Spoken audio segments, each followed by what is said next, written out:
हमारे समाज में भाग्य की धारणा बहुत गहराई से जमी हुई है। लोग मानते हैं कि जो कुछ भी होता है वह हमारे भाग्य में पहले से लिखा होता है। लेकिन क्या वास्तव में ऐसा होता है? हम थोड़ा विचार करते हैं इसके ऊपर कि क्या हमारे भाग्य की धारणा और हमारा कर्म जो हम करते हैं, क्या ये आपस में जुड़े हुए हैं? या हमारा भाग्य हमारे कर्मों पर निर्धारित है, या हमारे कर्म हमारे भाग्य से प्रेरित होते हैं? भाग्य का मतलब है कि सब कुछ पहले से ही तय है, हम इसे बदल नहीं सकते। लेकिन हमारे प्राचीन ग्रंथों और आधुनिक विज्ञान दोनों ने सिद्ध कर दिया है कि हमारा भविष्य हमारे कर्मों पर निर्भर करता है। हमारे कर्म ही हमारे भाग्य का निर्माण करते हैं। जब हम अच्छे कर्म करते हैं तो हमारा भाग्य भी अच्छा बनता है। जब हम बुरे कर्म करते हैं हमें उसके बुरे परिणाम मिलते हैं, बुरे रिजल्ट मिलते हैं। इसलिए हमें अपने कर्मों पर ध्यान देना चाहिए। हमेशा सही और सकारात्मक कार्य हमें करने चाहिए। आत्मनिरीक्षण एक बहुत ही महत्वपूर्ण एक प्रोसेस है जिसको कि इंट्रोस्पेक्शन भी कहा जाता है। अपने आप को अपनी गहराई में जाके अपने ऊपर एनालाइज करना, हम क्या कर रहे हैं, हम किस तरीके से काम कर रहे हैं, जो हमें अपने भीतर झांकने और सारी गलतियों को समझने में हमारी मदद करता है। आत्मनिरीक्षण से हमें पता चलता है कि हम कहाँ गलत हो रहे हैं, हमें क्या सुधार करना है। अक्सर हम बहुत मेहनत करते हैं लेकिन हमें उसका रिजल्ट नहीं मिलता, हमें वो परिणाम नहीं मिलते जिसकी हम आशा किए, जिसकी हम उम्मीद किए हुए बैठे होते हैं। कारण क्या होता है कि हम शायद उस डायरेक्शन में जिसमें हमने काम करना है उस डायरेक्शन में काम नहीं कर रहे। और अगर हम उस डायरेक्शन में काम कर भी रहे हैं तो शायद हमारी जो मेहनत है, जो हम हार्डवर्क कर रहे हैं, उसके पीछे टेक्निक नहीं है। और कहीं ना कहीं कुछ समय के बाद ऐसा ज़रूर हो रहा है कि हम अपनी मेहनत से पीछे हट जाते हैं। हमें किसी तरह का आलस, किसी तरह का हमें बोझिल काम लगने लग जाता है और शायद हम उस काम से पीछे हट जाते हैं। तो जब हम अपने कर्म कर रहे हैं, हम अपने पूरा पैशन, हम अपना 100% उस काम को दे रहे हैं, तब तक तो वो काम चलता है। लेकिन जैसे ही हमारे मन से वो काम उतरता है, हम उस काम को समय देना बंद करके किसी और काम को करना शुरू कर देते हैं। हम प्रेरित होते हैं किसी और की वीडियो से, किसी और की बातों से, किसी और के लेख से कि इस काम के अंदर उससे ज़्यादा फ़ायदा होगा, ये काम उससे ज़्यादा आसान है। हमारा मन उसी समय आसान की तरफ दौड़ता है, फ़ायदे की तरफ दौड़ता है और उसके बाद वो उस काम को, दूसरे काम को करने के लिए शुरू हो जाता है। हमने जो पहले काम के अंदर अपनी 50-60% मेहनत की होती है, वो सारी की सारी मेहनत हमारी हो जाती है बर्बाद। और फिर से हम दोबारा नए सिरे से नए काम के लिए फिर से हम जुट जाते हैं। और इस तरह से हमें परिणाम, हमें जो मनवांछित परिणाम है, हमें जो रिज़ल्ट है वो हमें नहीं मिलते। और आखिर में गलती किसकी निकलती है? भाग्य की, कि शायद मेरे भाग्य में सफलता लिखी नहीं है। मैंने कितने सारे काम किए, मैंने कितनी मेहनत की, मैंने कितनी मेहनत के साथ सारे काम किए, लेकिन मुझे सफलता नहीं मिली। ये कुछ ऐसा ही है कि जैसे हम एक स्कूल में एडमिशन लेते हैं, एक स्कूल के अंदर 1 साल पूरा हमें पढ़ना है, लेकिन हम केवल 8 महीने उस स्कूल में जाके पढ़ाई करते हैं। और उसके बाद हमें कोई बोलता है कि आपने जिस क्लास में एडमिशन ली, अगर आप इसकी जगह किसी और क्लास में एडमिशन ले लो तो ज़्यादा अच्छा रहेगा। हम उस क्लास को छोड़ के दूसरी क्लास में एडमिशन के लिए भागते हैं। और चलो बाई चांस, वैसे तो ऐसा होता नहीं है, बाई चांस अगर हमें किसी और क्लास में एडमिशन मिल जाती है तो उसके लगाए हुए 8 महीने हमारे बेकार गए। और फिर हम दोबारा नए सिरे से नई क्लास में फिर से मेहनत करते हैं। हम फिर से वहाँ पे 6 महीने, 7 महीने, 8 महीने फिर से लगाते हैं। तब तक हमें कोई और नया प्रलोभन, नया लालच हमें कहीं ना कहीं और दिख जाता है।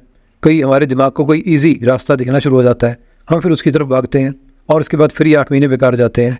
इस तरह से हम अपने जीवन में कितने सारे काम करते करते करते करते केवल असफल होते हैं। और इसको बदलने के लिए हमें ध्यान देना होगा कि हम कर क्या रहे हैं। भाग्य का दोष देने से पहले अपने अंदर एक बार हमें झांकना होगा कि क्या हम वो काम कर रहे हैं जो हमें करना चाहिए। हमें हमारा जो आत्मनिरीक्षण अगर हम करते हैं, इंट्रोस्पेक्शन करते हैं, अपने अंदर झांक के देखते हैं, तो ही हमारी ग्रोथ होगी।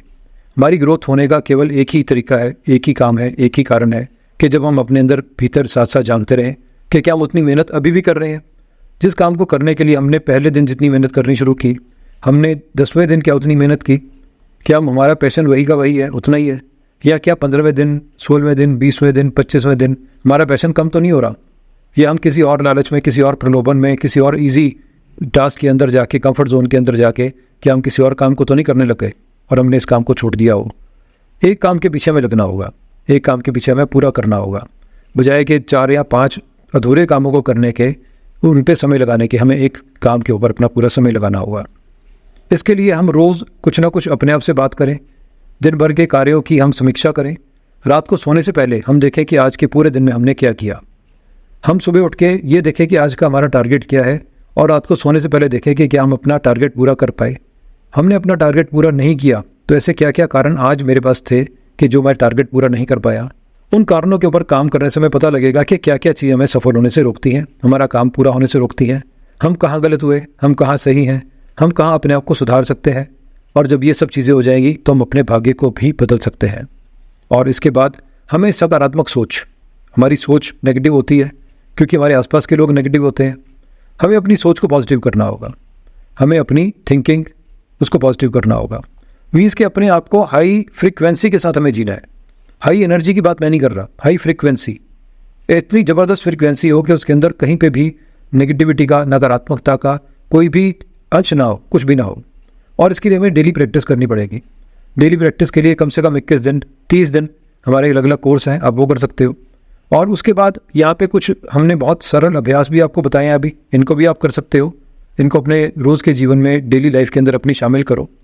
जैसे कि अफर्मेशन लिखना, कि रोज़ कम से कम 3 अफर्मेशन आप अपने लिए लिखो कि जो पॉजिटिव हों और जो आपको आपकी पॉजिटिविटी को शो करती हो।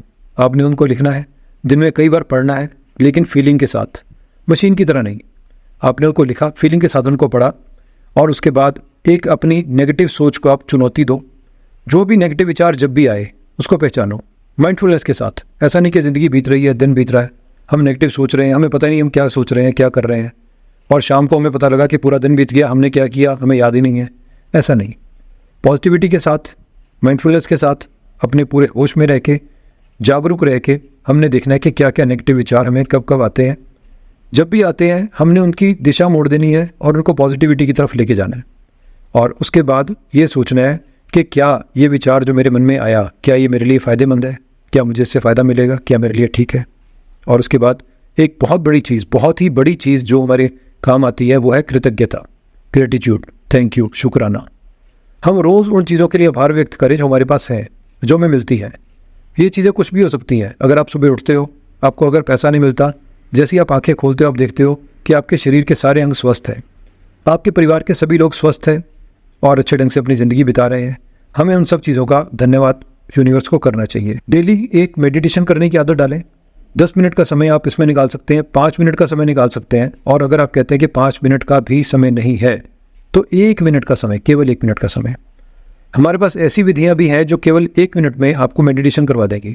उसके लिए आप हमसे पूछ सकते हैं कि वो कैसी विधियाँ हैं। आप कमेंट बॉक्स में लिखें, हम आपको बताएंगे। ये विधियाँ हमारे मन को शांत करती हैं। मेडिटेशन हमारे मन को शांत करती है। हमारी मानसिक शांति के लिए ये सब चीज़ें बहुत ज़रूरी हैं। ध्यान के लिए एक शांत जगह चुननी है, हमने उसमें बैठना है।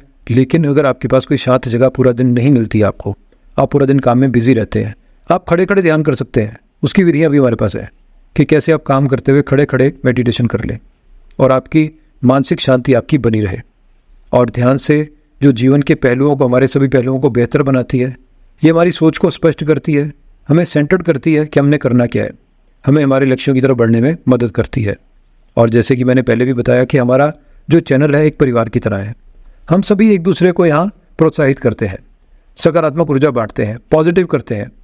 और हम अपने इस चैनल के परिवार के सभी सदस्यों के साथ बहुत प्रेम करते हैं, हमें उनका बहुत समर्थन मिलता है, बहुत प्यार मिलता है। और उसके लिए आप सभी का बहुत बहुत धन्यवाद। हम चाहते हैं कि आप भी अगर इस समुदाय का हिस्सा नहीं है, इस परिवार का हिस्सा नहीं है, तो इस परिवार का हिस्सा बने। अपने अनुभवों को हमारे साथ साझा करें। कमेंट बॉक्स में लिखें कि आप अपने जीवन में कौन सा परिवर्तन लाना चाहते हैं। आज हमने सीखा कि हम कैसे अपने विचारों और कर्मों के माध्यम से अपने भाग्य को हम निर्माण कर सकते हैं, निर्मित कर सकते हैं, उसको नियंत्रित कर सकते हैं। पॉजिटिव थिंकिंग, मेडिटेशन और सेल्फ इंट्रोस्पेक्शन, अपने आत्मनिरीक्षण के माध्यम से हम अपने जीवन को बेहतर बना सकते हैं, अपने सपनों को साकार कर सकते हैं। आपको ये वीडियो पसंद आया हो, इसे लाइक करें, अपने दोस्तों के साथ, अपने परिवार के साथ शेयर करें, हमारे चैनल को सब्सक्राइब करें, बेल आइकन का बटन ना दबाना भूलें ताकि हमारी हर वीडियो की नोटिफिकेशन आपको मिलती रहे। अगले वीडियो में मिलेंगे, तब तक के लिए सकारात्मक सोचें, खुश रहें, अपना भाग्य स्वयं बनाएं। आपका बहुत बहुत धन्यवाद, धन्यवाद, धन्यवाद।